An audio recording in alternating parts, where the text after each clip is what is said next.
You're listening to 1723, a safe space made to prepare you and discuss all topics necessary to become a fully fledged adult and help you navigate the difficult leap from teen to adult.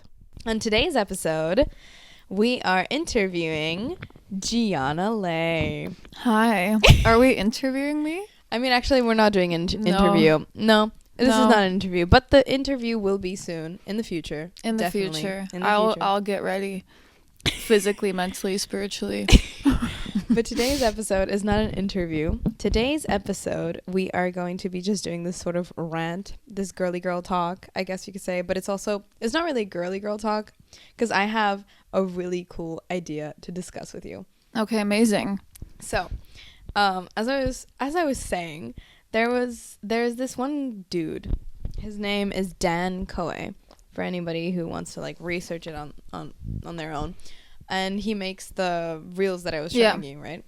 And his idea is that in the future, everybody will eventually be a creator. Like, the narrative is slowly shifting. And the people who are now creators, they're becoming, eventually successful and wealthy if they stick to it. And that eventually everybody's going to be a creator because businesses are hiring creators because they see if they're good at what they're doing, they're like, oh yeah, we want to collaborate with you. Right now it's a collaboration, but a collaboration is technically the same thing as hiring, except for your value as a person is higher because you can always leave and just be like, yeah, I'm just going to do it on my own. Yeah.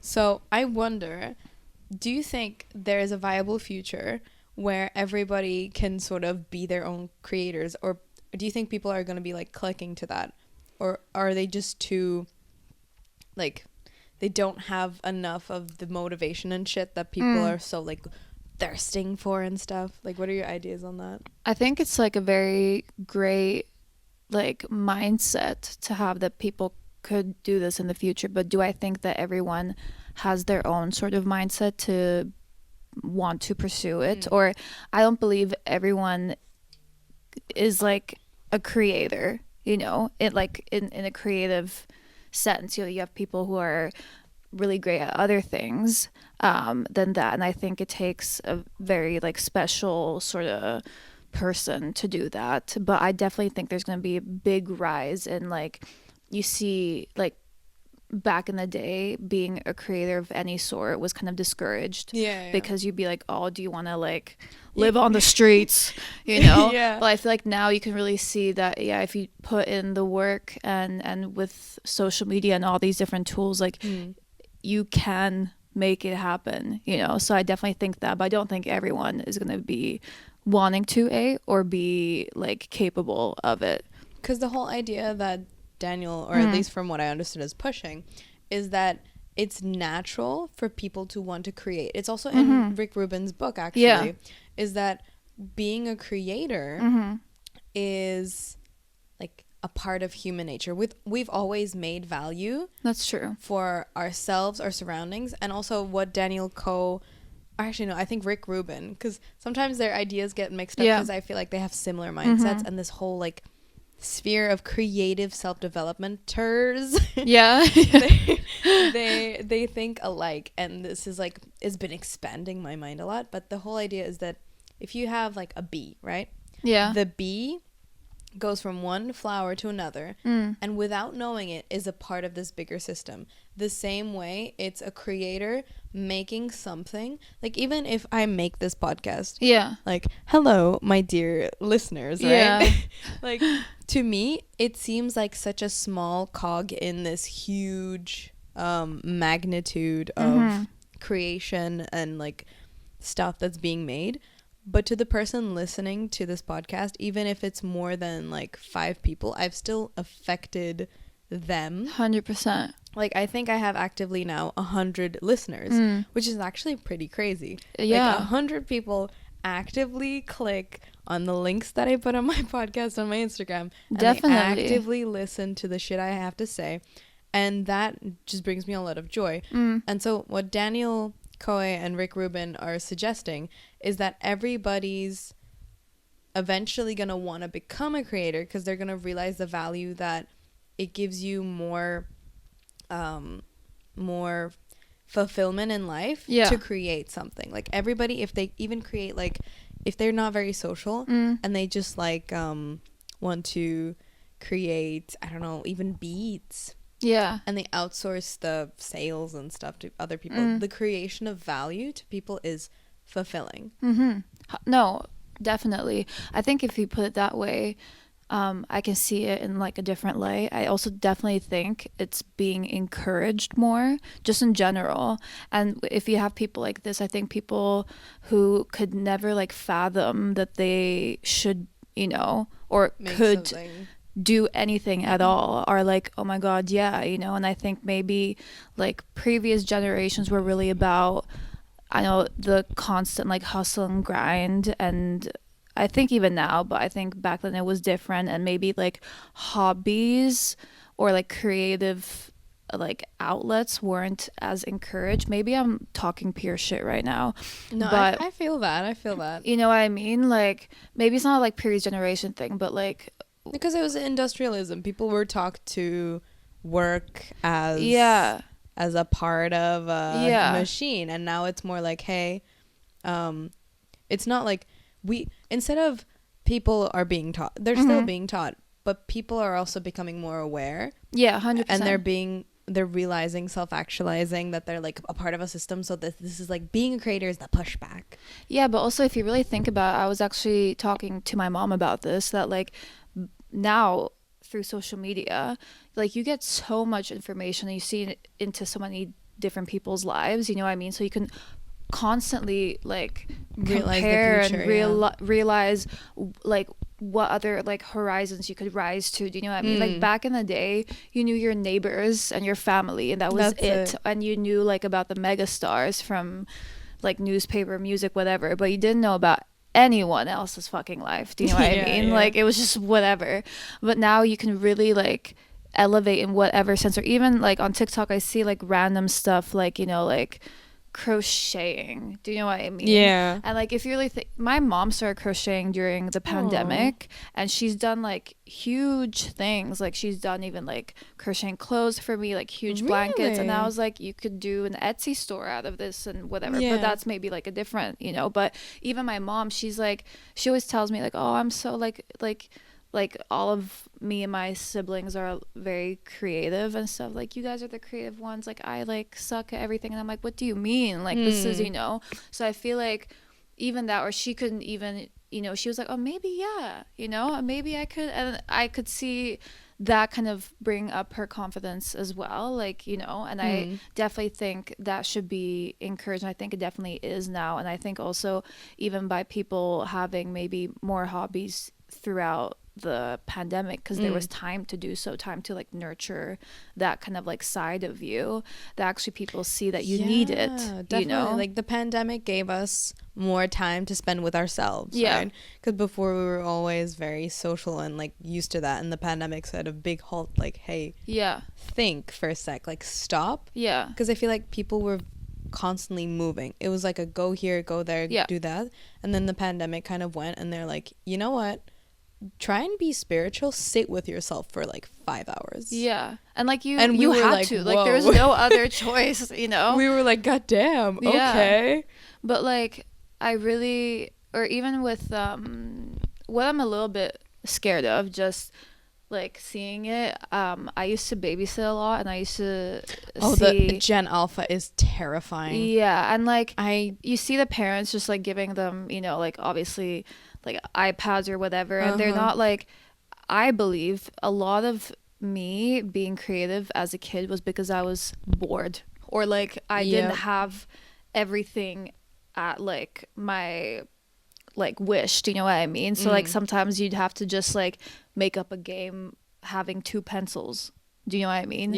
And I believe that through boredom, or through like not having like everything you need in order to do something, you kind of find ways to do so. And like these kids, they, you know, they have games on iPads or whatever, and they're constantly stimulated that they don't have to, you know, even like think outside the box at all, or, you know, that they could immediately find the answer to everything because they can Google even it or whatever. GPT these days.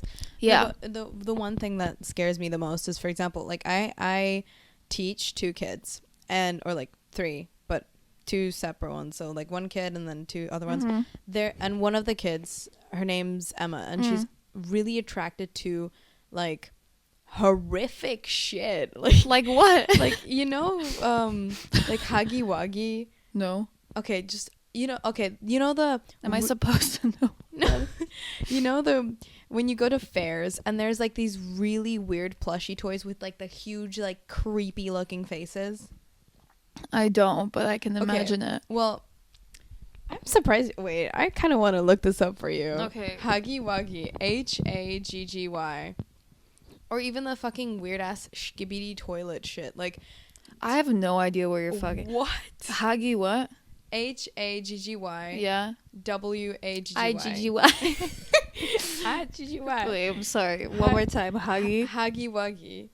W. Okay. So it's these horrific looking plushies. This? You've never seen it. What the fuck? Yeah. So kids are loving this shit. Okay, but to be completely honest with you, they don't find it creepy whatsoever. To be completely honest with you, I was a really weird kid that liked I get it weird though, but shit. So this is like they're pushing the narrative. It's just I can't judge.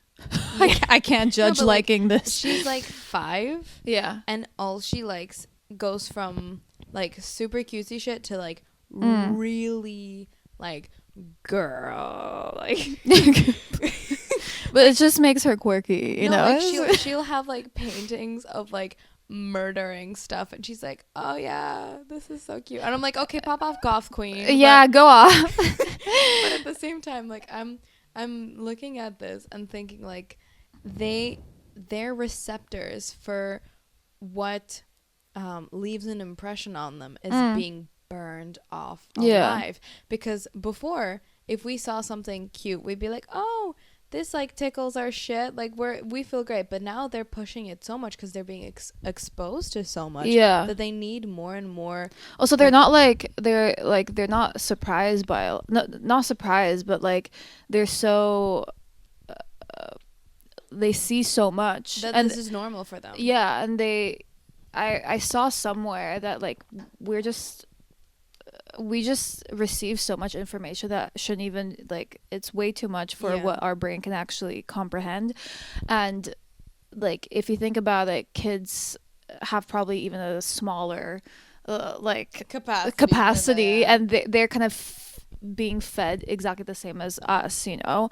So you can't imagine what that has to like could do to a kid's brain. I think we're gonna see like years or like a decade from now the effect that it had on it, and then but there's so much shit that's like piling up. I was recently listening to, I'm not sure if it was a podcast or if I was like it was a blog reread or something, but about the fact that no, actually I think it was a YouTube video essay. Video essays are so I good. love them. They're oh so my good. God. But anyways, this video essay was talking about how our future, like our society, is high likelihood gonna have a right wing uprise. Yeah. Which honestly, I not to get political here. Yeah. Okay. Oh shit.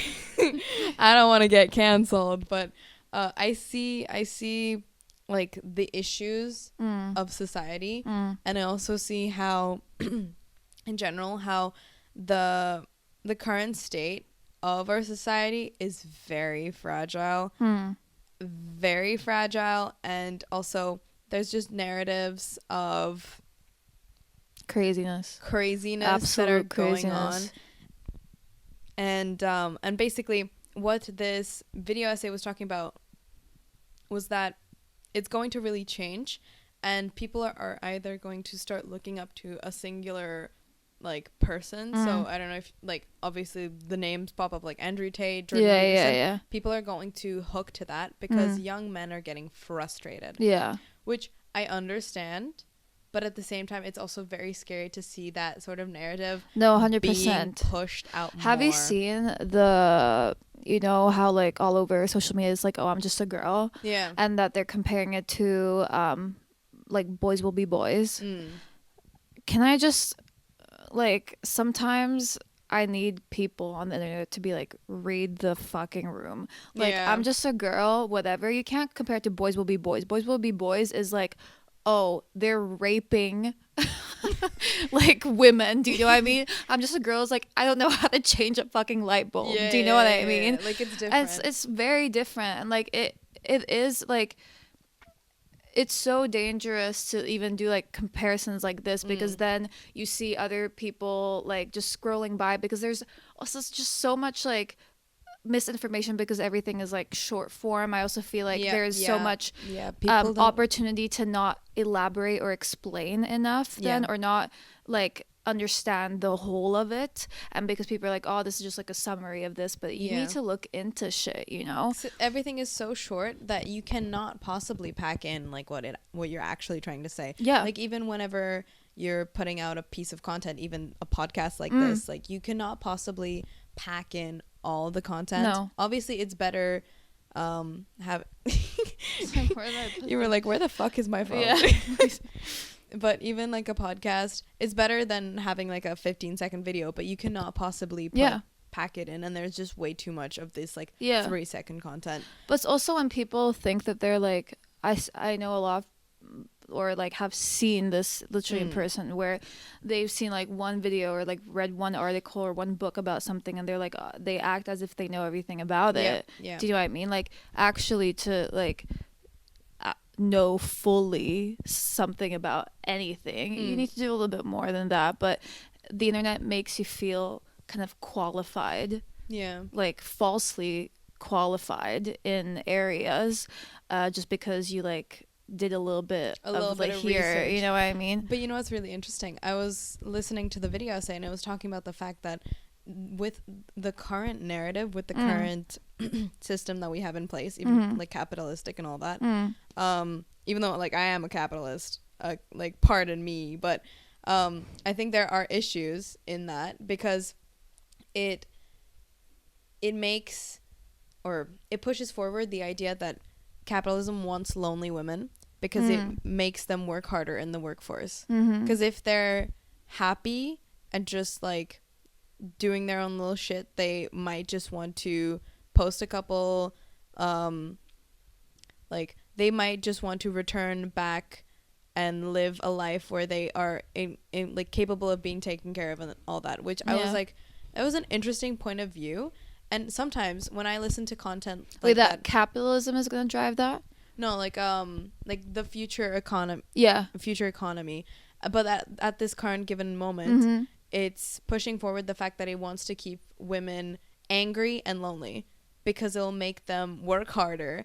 And since everything is in this male energy, they want to push, like, the general narrative is to push that forward and be like, got you just gotta work harder, be the be the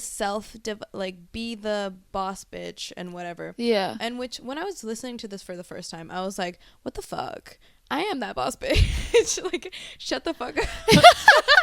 Shut the fuck up. Like, shut the fuck up. I am doing business. I don't need anybody. Me and my matcha don't need your fucking opinion. For real. But the more I thought about it, I was like, because everybody has at some moments like that sort of existentialism where you're like, well, but like, why the fuck am I working so hard? I just want to like vibe out with my girly pops. Yeah. So no. Like, I have this alternate fantasy of me living in some like hoe down, throw down, butt fuck nowhere southern like village or whatever, just doing a little shit. And being in like cowboy boots, and like the biggest worry is like, if your horse is cleaned. Yeah. And if like my, I don't know, like, if my horse is clean, if my cowboy boyfriend like still loves me, I don't know, like, I want to frolic in a field of flowers and like bake shit. someone else can bake something for me. I'll bake the shit. I'll eat it. you do the songs and I'll like bake the shit. Yeah. And we'll just like vibing in our kaibo boots. Amazing. I like this deal. But yeah, like I have that idea as well, but I feel like the general narrative is to like pushing women into being these people, which honestly at the same time, like, it's very interesting to ponder my own narrative, because there's parts of me where I'm like, that doesn't make any fucking sense, that's stupid. But then also I've been really enjoying being constructive in my own view, and always questioning everything, like being like, okay, but can I find some points that make sense? I think it's important. I think it's like, when I was younger, I was definitely like, somewhere right now. Do it. I brought some crack peanuts. They're like peanuts covered in, I don't know, like crack. Yeah, laced with heroin. I got them at Albert. Yeah, this is why we're so wise. Yeah. It's LSD peanuts. But I would die on the like hill of me being right, and like me knowing, and there's like only one way and it's my way, whatever. But I do believe it's really important to listen to other opinions, and to be honest, I do believe in different phases of your life you're gonna have different opinions about things, but to be constructive and kind of objective is important. Obviously not to words like very personal things. I don't believe you have to be objective in every part of your life, but in like things like this, definitely. Yeah. And there was another video that was like attached, because I was literally binge listening to these video essays. I do that all the time and I love it, because it's like listening to a podcast, practically the same thing, except for they add pictures so that if you're watching it, which nobody's watching it actually, everybody's just listening to it, like, let's be real. I love watching podcasts though. Watching podcasts? Yeah, like if it's filmed. Oh yeah. But like, you know, like if there's a video essay. But I was binge listening to the video essay, and there was another idea that our current society, it's not like, it's ruled by old men, then women, and then young boys, and this is why there's going to be the uprising, because they're frustrated. So but still, that means that women who are doing stuff with their lives and like are hustling and like being raised by this society which is teaching them to be better and be wiser and be on that self-development, they are becoming more like, what's the word? They're becoming not picky. Picky is a bad word. That's like I feel like that's a negative term, but they are choosing more, with a closer lens. So if somebody isn't working on their lives, or like, let's say, like, women are being more picky, basically. Yeah, but they're choosing because they're elevating. Yeah. And because younger men are frustrated because they cannot rise up in the same way, because they don't have that push from society to be lonely men and shit or whatever. They're just supposed lonely alpha wolves. Male. No, because like the thing is, they don't have any role models in my eyes, at least. I cannot think of like. Let me ponder about that. I don't know. Maybe I'm looking at this the wrong way, but and this is all just opinions from that video essay, which I will try and like link. And I like sometimes when I ponder too much about like my own opinion. I love you using the word ponder. Ponder is such a nice word. But I feel like sometimes I get lost in my own ideas, so apologies. But like, I was also trying to think like, is there any one role model that young men can look up to? Because I feel like there's a lot of young women. Can you dilute it to one? Like, in what sense? Like, I feel like there are so many different role models for different, because at this point they can only look up to like, what, Andrew Tate. Oh god. Maybe Hassan, what's his name? Oh yeah. That guy. Well, I think there's a lot of people to look up to, and even men. Do you know what I mean? But I think, but it's not in mainstream media enough, I guess. People just need role models in general. But I'm not sure if it's like I don't know. I'm not sure if it's a male issue for the role model thing. I'm just, because the thing is, I just think it's a person thing. Like, whether, like, whoever you are, like, there's some people who will just never, they'll always lack the kind of motivation or like the admiration for someone else, or to want to like to, oh my god, I thought you were gonna like spill it all over the I almost dropped my monster. I'm just checking all over laptop and interface.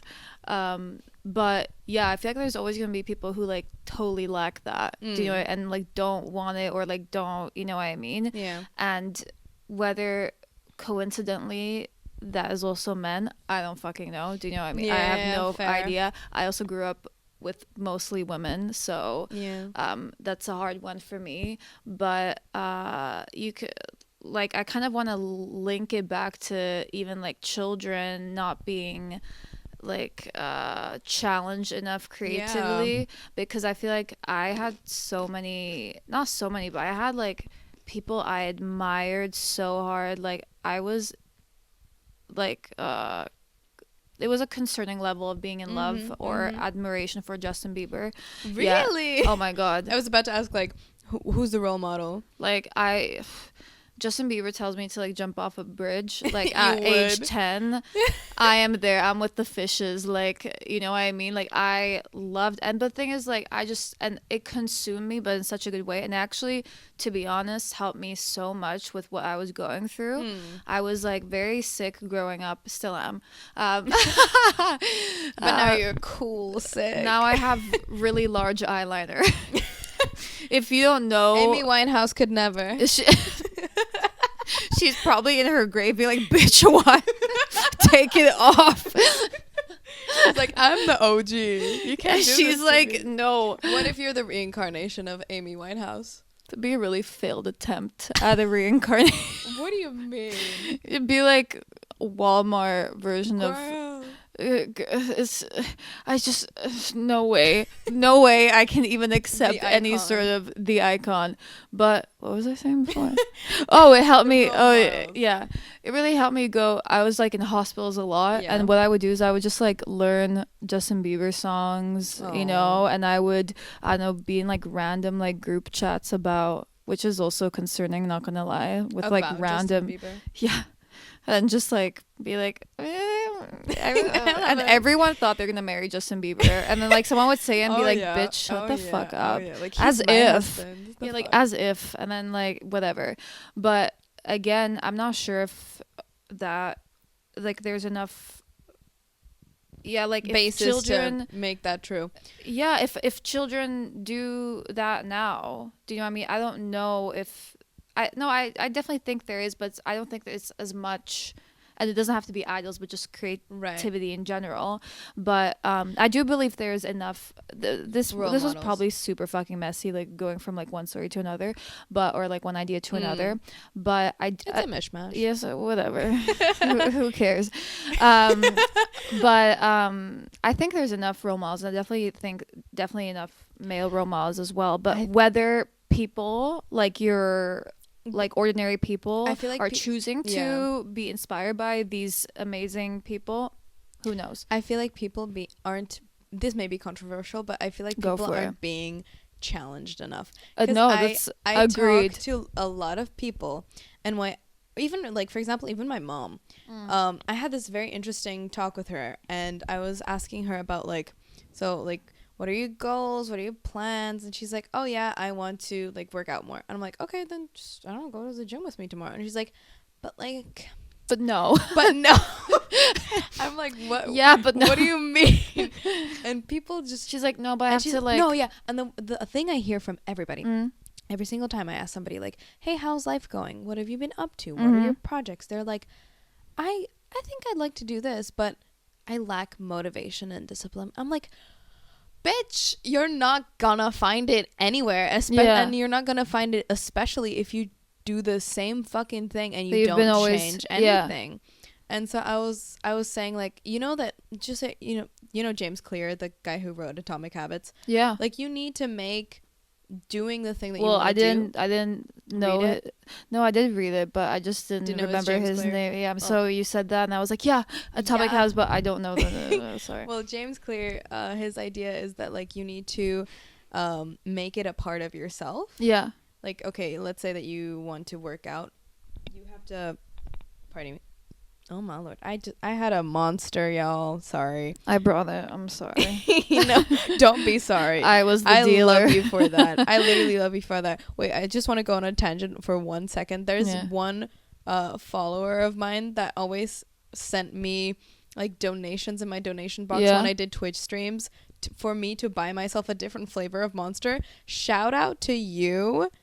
Thank you. Thank you. Like every single time I get like $2 in my donation box, just like Monster Fund, can't wait to see you on your next stream, and I'd be like, that's so cute, that's so sweet, that's so thank cute. Thank you. But anyways, if you're, it doesn't give a shit about me, but I'll say thank you. No. As well.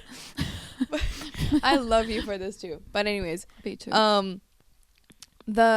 If you want to start going to the gym and if you want to like work out consecutively, you can't just like be like, okay, I'm gonna go to the gym tomorrow. No, you gotta like whole ass decide like, no, I'm a gym person now. I go to the gym, I like, do this whenever. Like if you, and you have to have that with any goal. You're not gonna find like motivation is very like small. Like it's gonna last you for a little while. Also, it's not like linear, you know. It's gonna be different every single day. It has to be, your goals and like your stuff has to be based on values. That's why I think, I'm not sure if I was talking about this with you before or somebody else, but like breakups and like these very emotionally jerking things, they are usually the sole reason why we stick to these big goals, like especially when it comes to fitness and stuff, is because we're not relying on motivation. We have a deeper value. There's an ulterior motive. Yeah, ulterior motive. Yeah. Like when you're deep in the trenches and you're like lifting and you're like, man, I don't know, like I don't feel like this, but then you go like, wait a minute, I am that boss bitch. Like I cannot wait. No, you're like, the next time he sees me. For real. No, for real. That used to be me. It helps so much. It used to be me, and it really kick-started things before I managed to make it a part of me. Yeah. Which now I go to the I gym. believe it's a great like sort of as you said, Kickstarter. Yeah. But then you're gonna have to be like, for real. Yeah. It's like, is that your life mission? Because at some point you'll be like I I don't really give a shit about what he thinks. You know? And then you're also like, I'm gonna attract someone better. Yeah. You know what I mean? Or not better. You know, I'm not saying whatever, but like somebody more suitable. Yeah, who actually wants me. Yeah.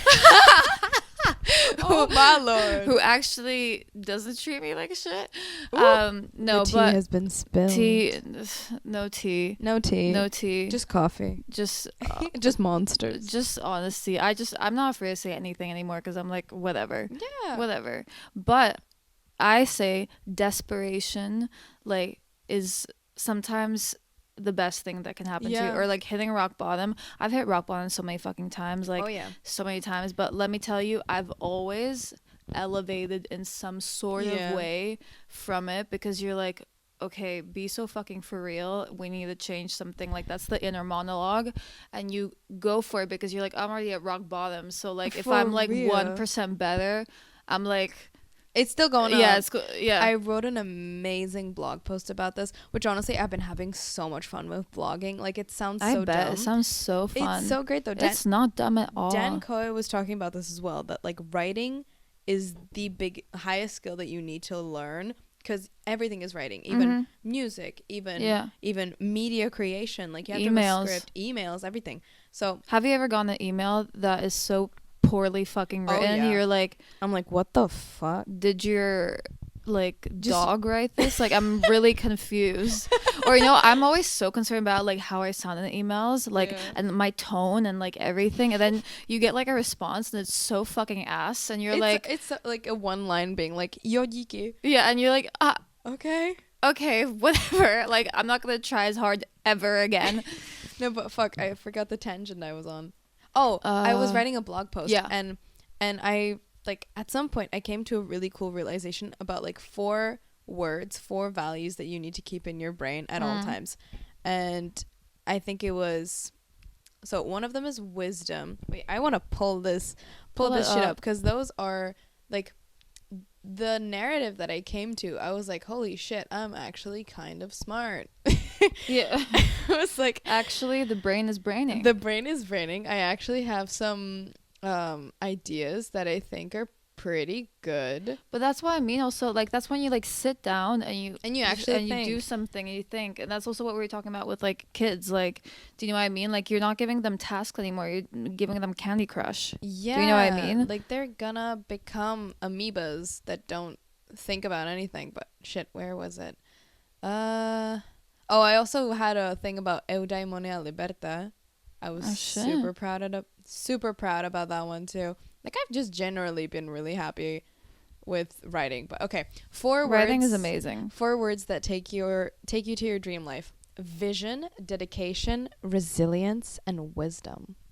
So those are some 4 good ass words. So vision. Yeah. I feel like people are having a lot of issues with vision these days because the whole idea of people being like, oh, I feel lost. I don't know what I want to do with my life. Because, okay, how many times have you sat down with yourself, just you, a piece of paper, and Pinterest, and just went like, okay, say this to men, they're like, never. They're like, never. Like, girl, you need to go on Pinterest. No, but like, because, okay, maybe some people don't need the Pinterest, but for me, the visual aspect really helps me I love Pinterest. Imagine what it's supposed to look like. So how many times have you sat down with a journal, Pinterest, and just yourself and asked yourself, okay, what is it that brings me joy? What do I look at and think, yeah, that sounds really, really good?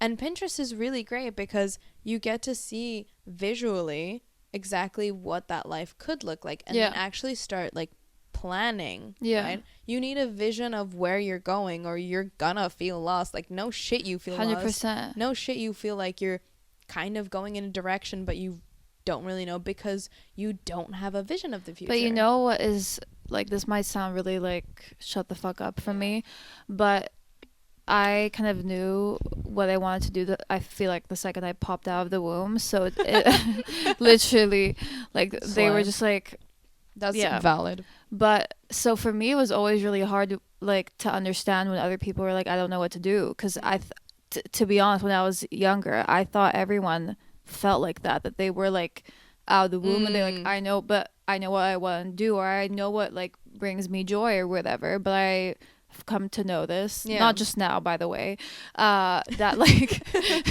have come to know this. I have critical thinking skills, but that like people actually don't, you know what I mean? So it is like sometimes I think to myself, okay, if I didn't know, like, how would I approach that? And it is, you need to like sit down with yourself and do that if you don't have that like natural instinct, or do you know what I mean? Or you need to try out different things. I feel like people are too scared to try something out because they're like, but like if I don't really like this, or people think that they also have to be the best at everything to try anything. It's like not worth it at all. Which I get, like, you know, I also have this like delusion that like if I start something, I'll like be fucking like the best. But it's just about like doing it to do it and just to see like fuck around and find out. You know what I mean? But people are too scared to, or too embarrassed or whatever, and honestly, shame is a very big narrative in our culture. But you know what really helped me so much with like embarrassment and stuff like that in general? It's just not that deep. Like, life is just not that deep. That's literally a caption of one of my Instagram posts. Yeah. Because I was like trying to find a good Instagram post for like 1 hour straight, and then Rose who took the picture, she's like, it's not that fucking deep. And I'm like, you are so right. Yeah, she was like, what do I say? We love you, Rose. Yeah, we like, what do I? Because she was looking at me and she was like, God, just let's just finish our matcha. And I'm like, but I don't have a post. And she's just like, it's not that fucking deep. No, honestly, because people like go on tangents on why they can't do something. Do you know what I mean? You're like, or what you said with your mom, like, you know, I want to go to the gym. You're like, oh, come with me tomorrow. They're like, She's like, no, no, but I need to like walk my fish and like, and like all this, you know what I mean? So like people can go on tangents because of that, but it's like, honestly, it'd be much easier if you just went. Yeah. And then if you hate it, then at least you can be like, okay, tick, I know I hate it. Like it. I'm one step closer to finding what I actually like. Yeah. Do you know what I mean? So, but definitely. the other 3 words. So we have vision, dedication, resilience, and wisdom. And it's like kind of a path, because vision, you first visualize what you want.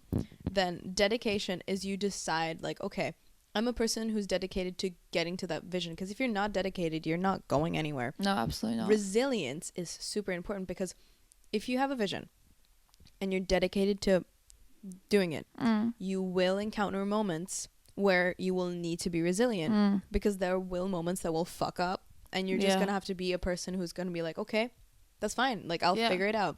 And then because wisdom, you have that vision as well, because you have you'll vision, want to like keep going, like that's the dedication. And wisdom is you, like the final pillar, the sort of basis being like, okay, like this is the pyramid that I know, which means like I have a vision, I keep trying it, and when I fail I keep doing it again, and like the sort of cycle. And wisdom is just like the backbone of being like, oh well, I know better not to do this because I've tried that before and I'm gonna do it differently. And this 100%, this little pyramid works perfectly. well, that's fucking beautiful. I feel enlightened.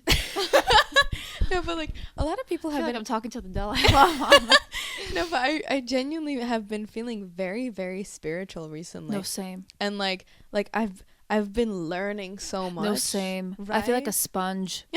I feel like I'm just everything means something, and I feel like I'm like everything is teaching me something, even if it's really tiny, like minuscule. I feel like I'm learning from it, or like, you know, and it's just honestly so enjoyable. Right. So enjoyable. And it generally, like, I feel like I'm more capable of living a happy life. Agreed. Because I have that pillar, I have that wisdom, and I also have the vision. And same as you, like I didn't really pop out the woman necessarily know what I wanted to do, but around 13 or 14 I had this fucking wacky ass dream where my like ancestors visited me, and I don't know if I've ever told this to you, but and I've like said this story like 50,000 times, but maybe some new podcast listeners don't know this. I haven't heard it either, so well, pop off. My last name is Chino, right? And that means 1,000 fields. And my whole name is Kimie Hanae Chino, which is your flower for 1,000 fields. But the Chino name is apparently like down the fucking bloodlines from like we're a bastard lineage of a shogunate or something like that. Like a dude who owned, you know how they if somebody used to be a, I don't know, a smith, they would call him like John Smith. Right? So our great whatever grandpa used to own 1,000 fields. Okay. And so my great granny or whatever the fuck, she came up to me in this dream and she's like, yeah, we're choosing you, your bloodline. We don't like that you don't have 1,000 fields. Where's the aristocracy? I don't like this. Do you remember who the fuck you are? And then me being there like, huh? She's like, yeah, so your life goal, sweetheart, you're gonna have to be very rich and like get us serve the fields back. Like, this is your family, this is your destiny, this is like this is meant for you. And I was like, oh, okay. Like, up until that point I was like just playing with Girls Go Games and like yeah. And then you're like, no, I gotta start MLM, JK. No, for real, no, I'm gonna work for Avon. No. Oh my god, the way you know. Well, yeah, so that's where my grind started, because at 14 I like persuaded my local Vietnamese that I was 15, because that's the like lowest age to work, and I started grinding, and then like I built myself up from there. But ever since then I've like had this goal, and my whole idea is very that admirable, by the way. Yeah, thank you. And my whole idea is that eventually I'm going to start a golfing company, and I'm gonna call it 1,000 Fields Company. Oh my god! Because you know how probably I won't be able to get like 1,000 fields in this day and age, that like without agriculture, if I'm not already affiliated with that group, it would be very hard. But technically there's like a loophole, because a golfing field is still considered a field, so I can have 1,000 fields and just sell golfing shit. So that's like the end goal. So I've always had the vision, and I've had the resilience, or I'm learning the resilience. Like, I did not have the resilience. I had to learn that shit hard. But through, as I become older and I acquire the wisdom, and since I'm already dedicated to this, because, like, I also realized, like, what's the other option? Just be lost and not know what I want to do with. Like, okay, I'm going to rather choose, like, this arbitrary path that I'm not quite sure if has any true meaning, but spiritually it enlightens me and it keeps me on a path, so I'm gonna choose it. 100%. Or you know what I talk to when people are like, I believe everything happens for a reason. The flip coin is, you believe nothing happens for no reason, and that's fucking depressing. Yeah, that sounds shit. You know, so I'd rather just like out of pure mental health reasons, you know what I mean? But I do, but I do really believe in it. But it's just like, you know, life is so difficult already. Why not? Why would you do that to yourself? Why not add a little like magic to it? To be honest, you know what I mean, or like a little whatever, you know. So definitely. And by the way, you're one of the most dedicated people I've ever met in my life. Also, at your very young age, it's really, really, really like inspiring just to be around you. So just so you know, I think Gianna, I love you. Stop it. Stop it. Because you inspire me too. I feel like you just got the vibe. Stop it. People shouldn't be nice to me. It like makes me feel way too good. No, but I feel like a lot of people are lacking the vision, because either they weren't visited by their great ancestor or like popped out of the womb. Have you tried melatonin gummies? Bitch, they make you have the wackiest dreams. No. Have you tried LSD? No. Have you tried getting high? Yeah, but I don't have like enlightenment. I have like just pure dementia. Sponge. I don't know. Sponge.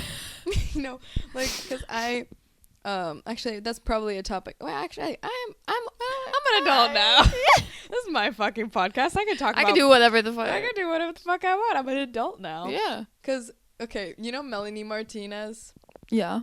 How she says, like, in one of her songs, like, I think it's like Lunchbox Friends, and one of the lines is like, are you gonna judge me if I smoke a little weed? Makes no fucking sense to me. I love that line. I know Melanie Martinez, but do I know like her songs? No.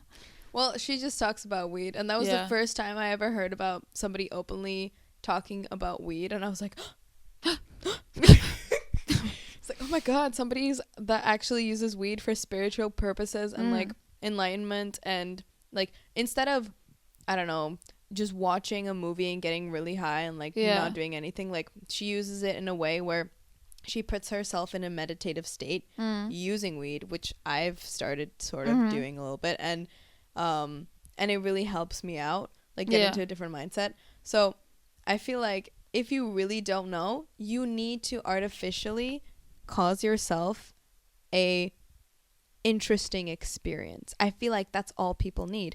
Like if you're in a that's cycle, what I'm saying. Also, go outside. Yeah, go outside. Like do some like, okay, you don't need to like do like weed or whatever if you don't want to. If you want to, go off, slay. But like people need to cause themselves, like, even if they move outside the country for that's why a lot of people, when they move out of their parents' house and they go to a different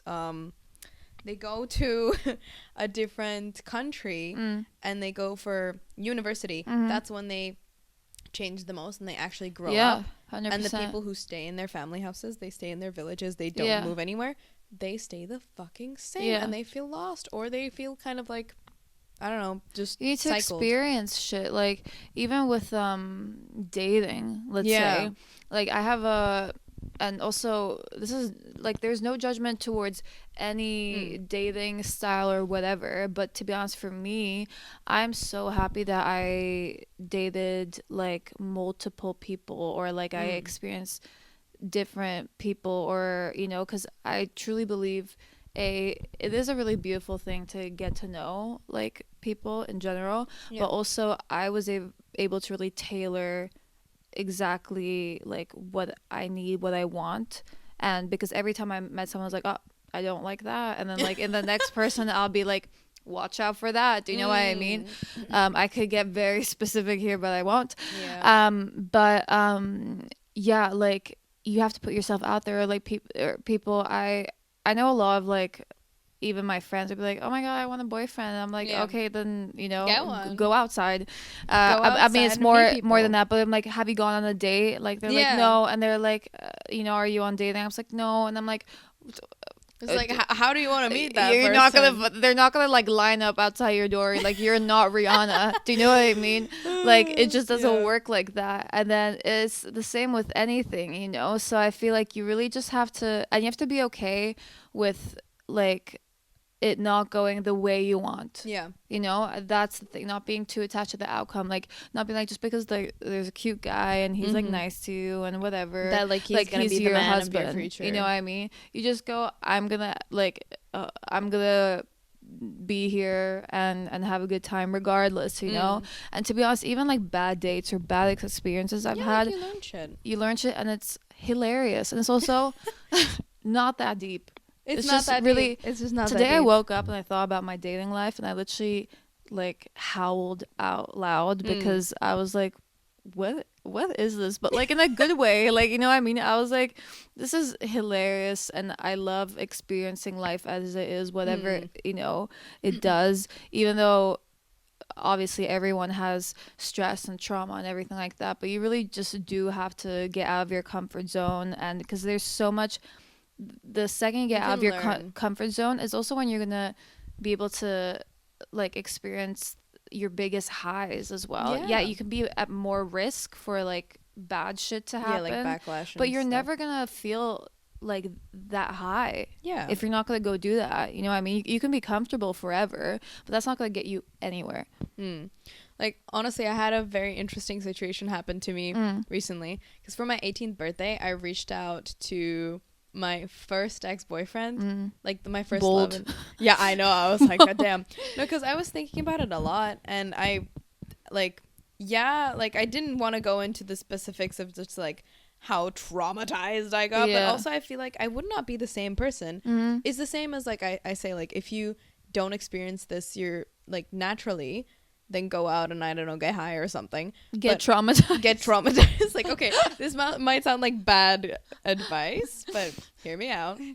Like, if I didn't experience that sort of trauma that I did with him, then I would not be the same person I am today, because what it gave me is it made me so, like, it spited me so much to become a better person. So I reached out to him and I was like, hey, and we also shared a lot of nice moments, and I'm very grateful that we did, because I also think back about, like, there are some people who go their lives without experiencing that, and they're not going to be 13 again. They're not going to be 15, 16 experiencing their first love. So I'm grateful for that, and so I reached out to him being like, thank you, I'm gonna be turning 18 in like 3 days. I just wanted to say thank you for impacting my life. I heard that you're doing well in like where you're living, whatever. And he's like, that's actually genuinely, like, it's very sweet, thank you, I feel the same way.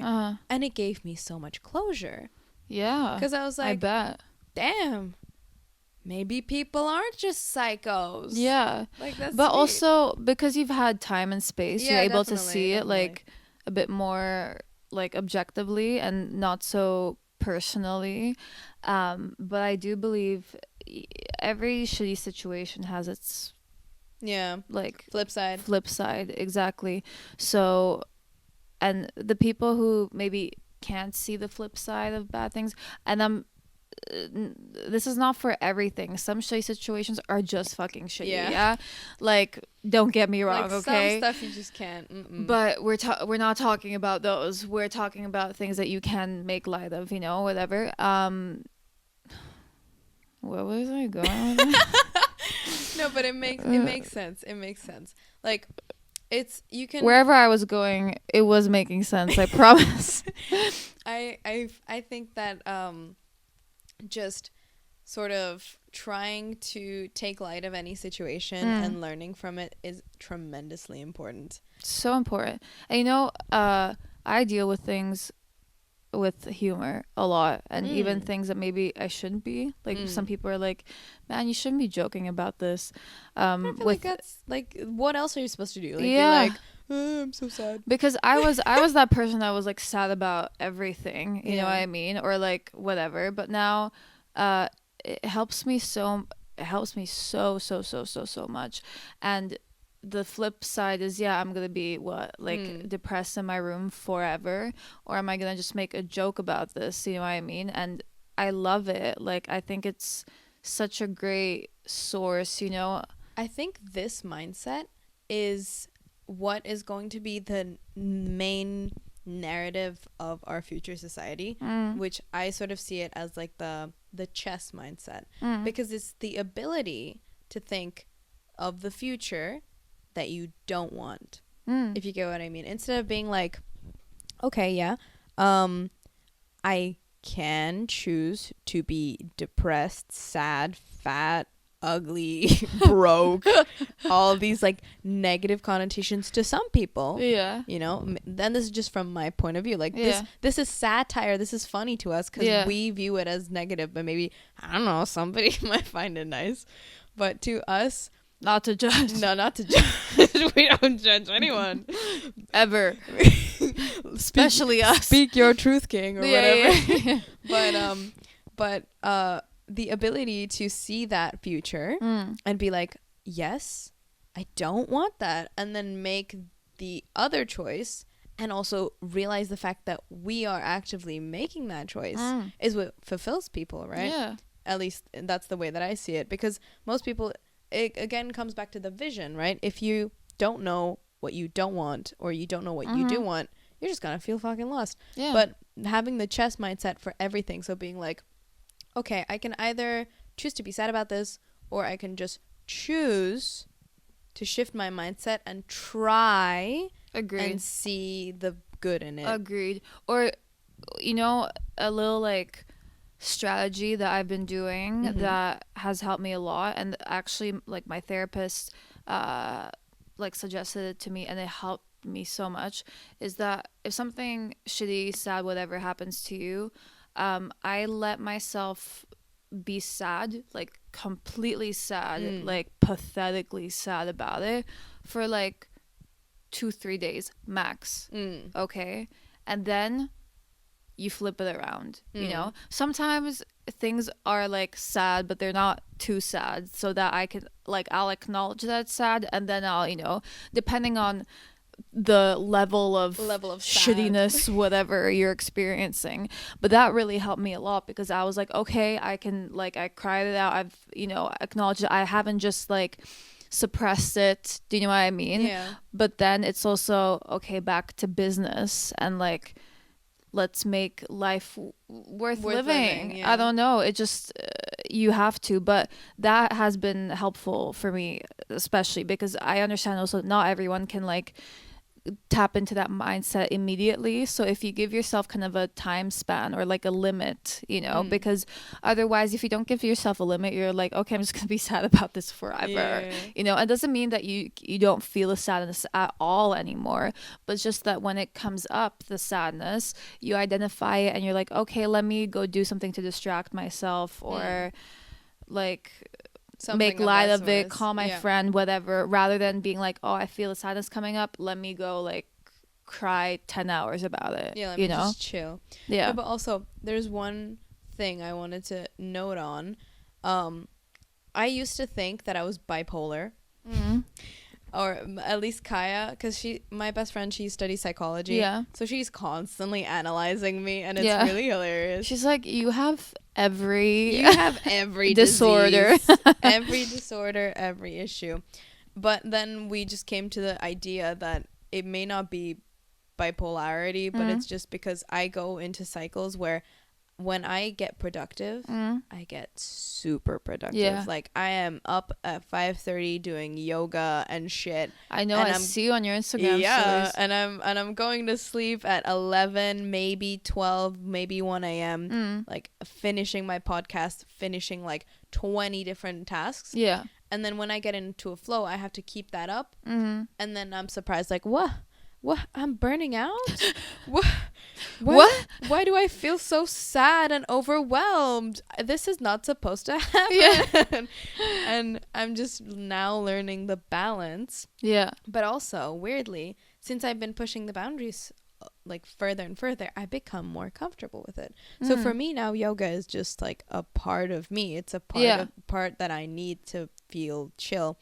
And I've been also sort of pushing myself to go to these events, even when I just kind of feel like being home alone and just watching movies and doing nothing. I've been going to these events and pushing myself to put out more content and meet with people and do stuff and do these collaborations. And even though in the moment it may feel super weird and just kind of like, ooh, I don't know, like this feels kind of like I should be taking care of myself more and like self-care and like being chill. No, you can protect your peace a little too much as well. Yeah, you can protect your peace a little too much. And sometimes you really, if you have a goal, if you have a vision and you're dedicated, you just have to pop off. You just have to push that boundary until you're able to. Also, the more you do it, the more you're going to be becomes comfortable with it, and it doesn't feel like anything. Like I also remember these are way too good stories. I know, right? Like, oh my god, take as many as you want, like take it away from me.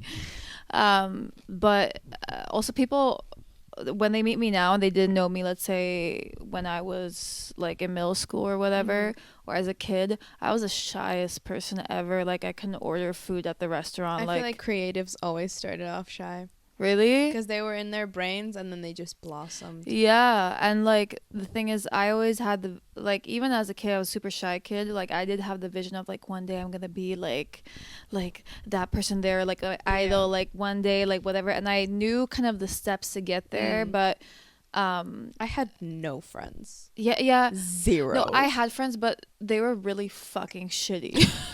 They were terrible and they were like bullying me basically. I had zero friends in middle school, and then during COVID, or like no, pre-COVID and then post-COVID, I had like this one girly group of I think 5 girls or 6 girls. We would hang out all the time. Yeah. And then when high school hit, we all just like dipped. Deuces, yeah. Like dipped. But then I've like been recently finding more friends. Then I had the relationship, right, which was traumatic on its own. Where I had like -1 friend. Like, like I lost Kaya for a second and I was like, oh my lord. But like the heaven save me. Yeah. But like I've been recently rekindling back into having friends, and it's just really fucking great. But I feel like everybody started off like creatives. Yeah. Which they're creative because they had time to spend with themselves. Like they weren't constantly in these friend groups. They started off lonely. Yeah, like I was also like alone. I was like so weird, and I mean I still am, and but in the best way possible. In the best way. But even like my sisters were a lot older than me. They didn't want anything to do with me, so like I'd come home and then even my sisters were like fuck off, so I was like okay, it's just me and me me and the dog, me in the room, and then I had to like get to like cooking or whatever. But the thing is, the moment where I always had the vision, and the moment I started to like the moment where it changed was I changed schools, and then I was like, that's the trauma. Yeah, well, I wish that was the only, but it was basically like I was like, no one knows me here. Like I can be whoever I want to be, and no one's gonna be like, you changed, or like you're not like this or whatever. You know what I mean? Like you fake poser. Yeah, like you used to be so whatever.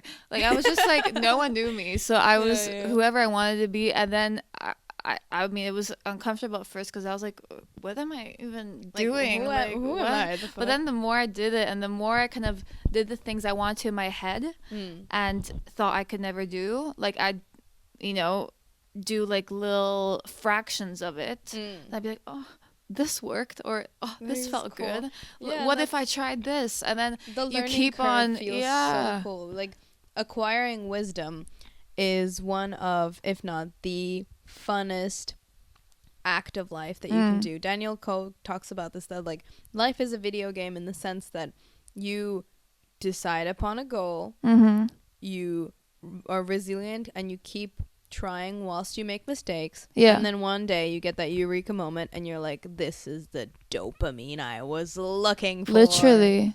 And then you just rinse and repeat because that's life, and it's really fun.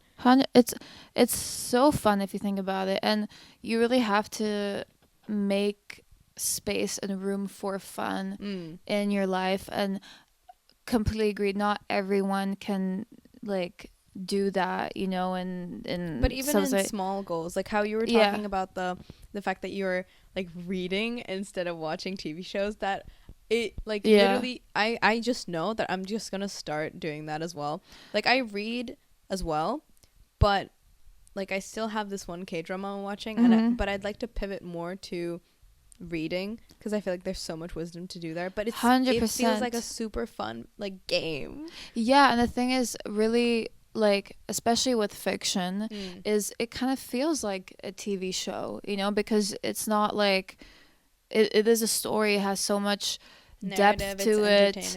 And what I like is you can like, I mean, I'm someone who's obsessed with words and language and stuff like that. That's why I'm also in music and write and all that. But I literally have a highlighter and I have a pencil.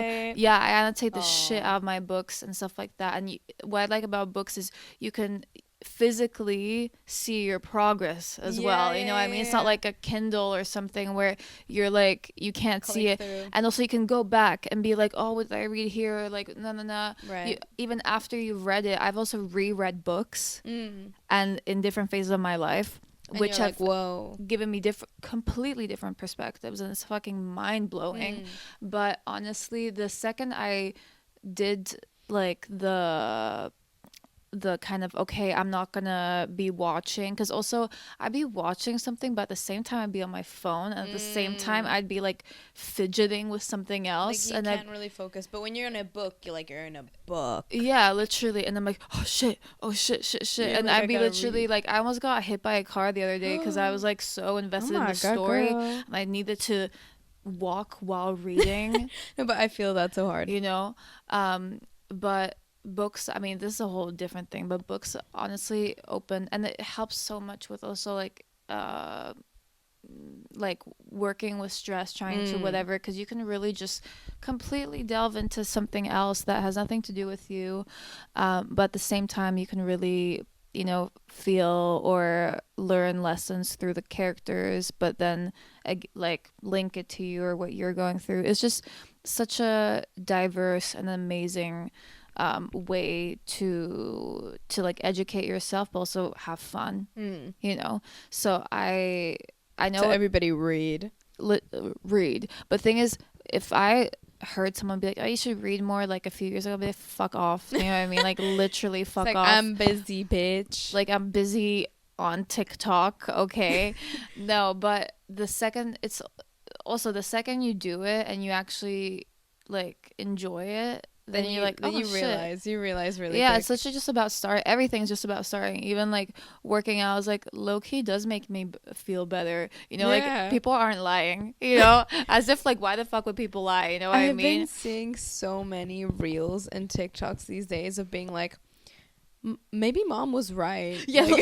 Literally I turned off my phone and went outside with my friends. Maybe mom was right. It is the phone. No, they are completely right. Not everything, but in a lot of things. A lot of things. Like, no shit, they're older and wiser. Like, the fuck. Yeah. Why would they say nothing, mom, okay? Like, stop it. Yeah, but they honestly do. You don't understand. I'm TikTok famous.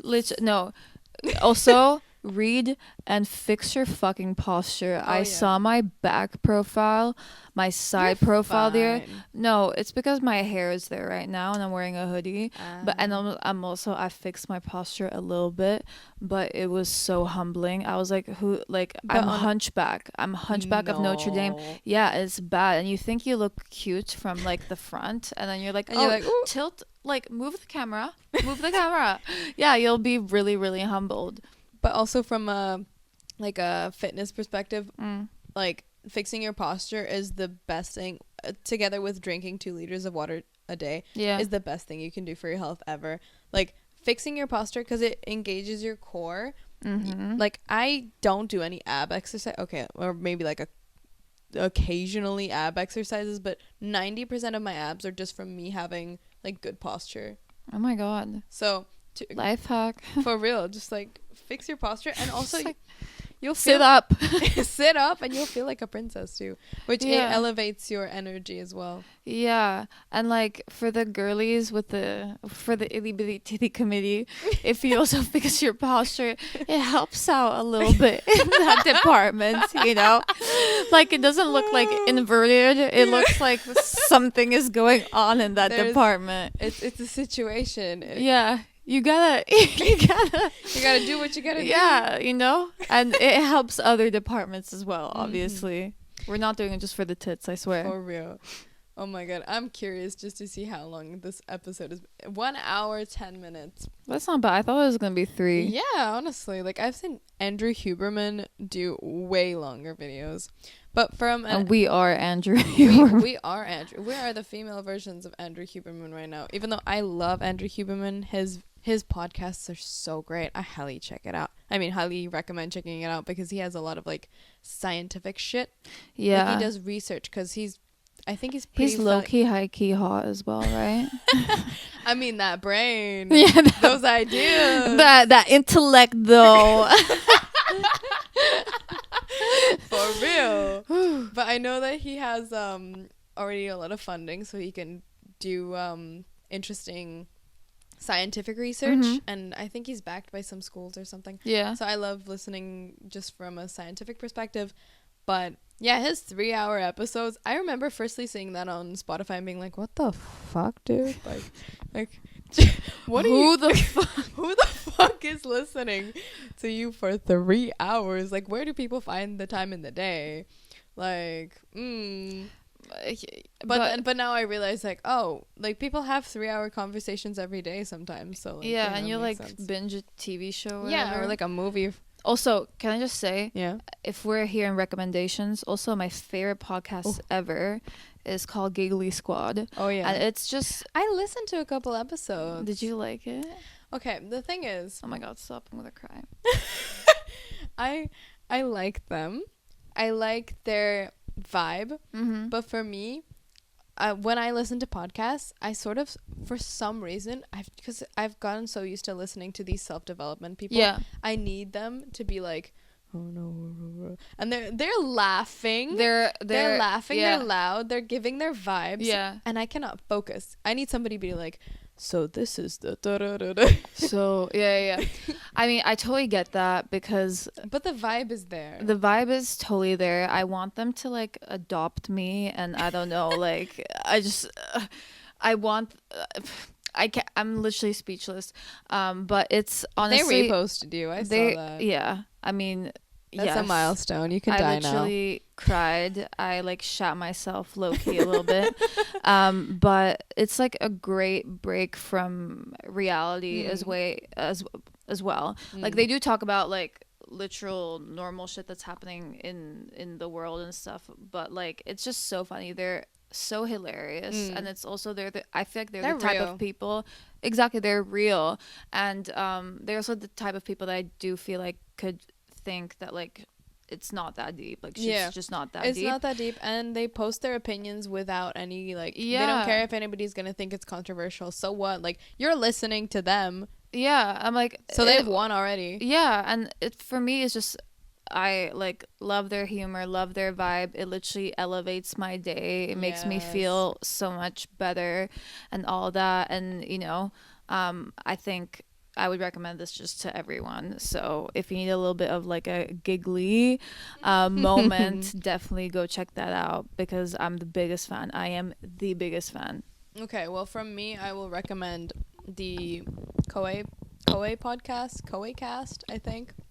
Oh, he also has a podcast? Yeah, he's doing everything. My God. He's eating, literally. He's eating good as well. He's eating good. But yeah, the Koei podcast. Then the Diary of CEO is pretty okay. I like that. Is that with like Steven? I think so. I think so. I don't want to get canceled or something. I got their conversation cards for my birthday. Oh my God, that's cute. Yeah, so I was like, I'm very, very grateful for that. But yeah, I recommend the Koi podcast. For now, that's like my biggest recommendation. But book-wise, do you have a book recommendation? Yes. Any and all of Sally Rooney's books. Sally Rooney, is that a fiction? Or yeah, it's fiction and true crime? No. But a lot of people will be like know her book Normal People. It's like huge, but she also has 2 other books which are fucking amazing. Normal People is also amazing. It's also a TV show, but her writing style is so beautiful, and it's so, I don't know, like it's just it also just, you just read like it's just like butter. Do you know what I mean? Like some books you read and it's like you know, you can't get past, or you read a page and you're like, what did I just read? You know what I mean? It's just so beautiful. So I would definitely say that. And her characters are like, I don't know, I just love the way she makes her characters. I don't know. So I would definitely recommend her. So Sally Rooney. And from me, book recommendation. She's looking at her library right now, by the way. I am looking at my library. I have got a lot of books. I love reading. Oh, obviously, if you haven't read Atomic Habits, then like that's just get your shit together. Get it over with, okay? Or like listen to the podcast version. But from me, right now I'm really enjoying Rick Rubin, but fuck yeah. But when it comes to fiction, like fiction wise. Nonfiction, Atomic Habits, Think and Grow Rich. Honestly, the Elon Musk autobiography was really interesting for me to read. Yeah, because like you think like, yeah, he's kind of cuckoo, but like, how did that happen? His family is crazy. Really? Yeah. Okay, well that explains. No, but like it's in a cool way. But I mean, like I could have like. We could have predicted that. I could have been like, yeah. But from fiction, I love Osamu Dazai. Okay. He has The Setting Sun and No Longer Human, and honestly, those 2 books are perfect for if you're in like a deep, like a little bit of a sad moment in a spiral. Because I remember picking up, I think The Setting Sun, and the first line being like, "I'm so depressed. I have no friends. Life sucks."